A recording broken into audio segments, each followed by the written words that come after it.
Hi, second grade. So we learned all about timelines and how to read timelines and what they tell us. And they tell us about the passage of time.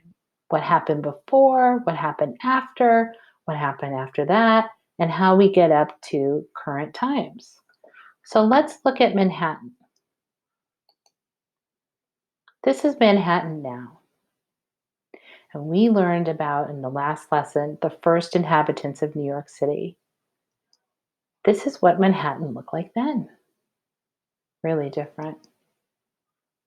That was over 400 years ago when Manhattan looked like this. And you can see here the smoke that this is where the people were living.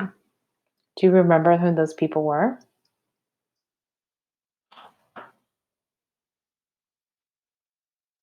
We're going to put them on our timeline.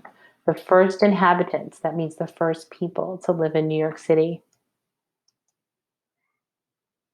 were the Lenape or the Muncie. You read about them.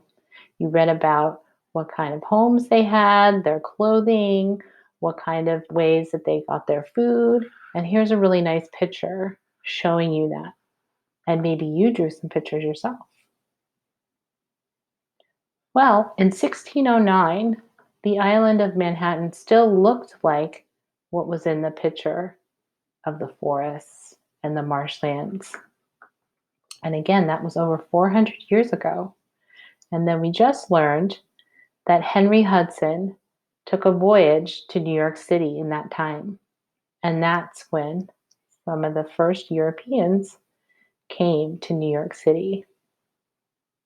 So this is where we are now. The first people who lived in New York City were the Lenape people or the Muncie. Then in 1609, over 400 years ago, Henry Hudson came and the Europeans came to New York City.